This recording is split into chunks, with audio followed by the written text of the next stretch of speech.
Today is July 21, 2024. Ngayon yung balik namin sa city center para pick upin yung salamin ni Mami. Kaya pagkatapos namin mag-online simba, ayun gumayak na kami para pumunta sa city center. Mas masarap sana magpahinga sa bahay kaya lang wala kaming no choice. Bukas kasi Lunes na, may pasok na naman si Mami. Kaya kung wala ulit kayong ginagawa, tara samahan nyo kami, mabilis lang to. Wala naman kasi kaming ibang agenda kundi kunin lang talaga yung salamin ngayon. Para nga po pala dun sa mga nagtatanong. At saka dun na rin sa mga nanguhula. Kung nasaang bansa po ang pamilya namin, nasa bansang UAE po kami or United Arab Emirates. Pero wala po kami sa Dubai. Yung iba kasi pag sinabing UAE, kala nila Dubai yun. Ang Dubai po kasi ay isa sa 7 Emirates ng UAE. Yun ay ang Abu Dhabi, Dubai, Sharjah, Al Quwain, Fujairah, Ajman at Ras Al Khaimah. Ayon po kay Manong Google, Abu Dhabi ang pinakamalaking emirate dito sa UAE.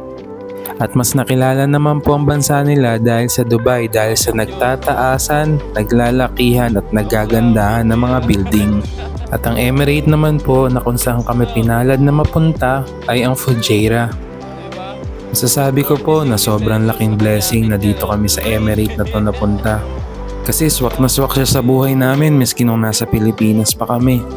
Sobrang laid back po kasi ng buhay dito. Yung tipong relax lang, hindi crowded, malayo ka sa syudad, malayo ka sa ingay at gulo ng city. At bukod doon, malapit ka rin sa nature. Maraming mga bundok sa paligid, may malapit na lawa sa amin, at malapit din kami sa beach. Sa susunod, dadaling ko kayo sa Umbrella Beach. Malapit lang kami doon, 5 minutes away. Oh, ito na pala. Nandito na kami sa city center. Dami ko kasi sinasabi, hindi ko na mamalayan. Nandito na pala kami. Maidagdag ko nga rin pala, dito sa Fujairah marami na rin Pilipino. Sa bagay, kahit sang bansa naman, marami na talagang Pilipino eh. At yan, kinukuha na rin ni Mami yung salamin niya. Hindi na ako pumasok, kinukulit kasi ako ni Doc na kumuha na rin ako ng salamin. Sabi ko sa kanya, sa susunod na lang, wala pa akong pera eh. Shoutout nga pala kay Doktora, napakabait niyan sa kamasikaso siya. Basta kabayan talaga, maaasahan. At ito, di mo talaga mapipigilan si Mrs. Sumay trip pa kami sa Lulu Mall. Ang dahilan? Wala lang, maaga pa raw kasi. Pero ang totoo, gusto niya raw kasi ng paa ng manok. Dito lang kami nakakita dati, kaya pumunta kami. O nga pala, dito sa Lulu Mall, meron ding Lulu Hypermarket. Maraming mga lutong pagkain dito, iba't ibang cuisine.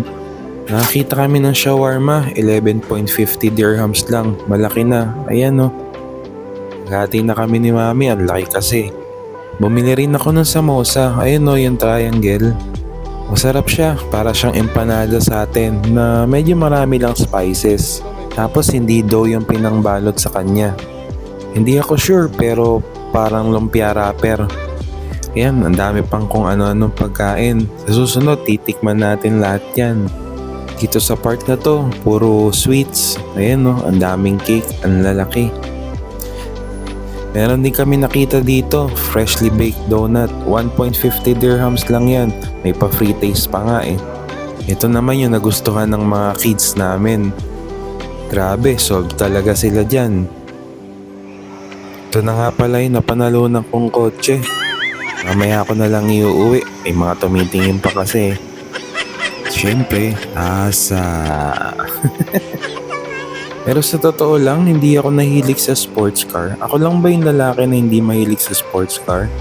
Comment down below naman kung mahilig ka sa sports car o hindi para makakita ko kung may katulad akong walang kahilig-hilig sa sports car. Oh, may nagpa-picture pa. Hawak yung donut niya. So ayun na nga, gabi na. Uuwi na kami.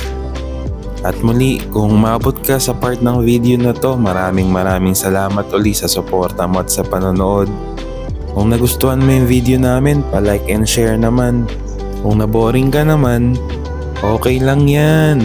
Kung trip nyo pala yung mga videos about OFW family, follow naman ang page namin for more videos like this. Thanks mga pre. God bless.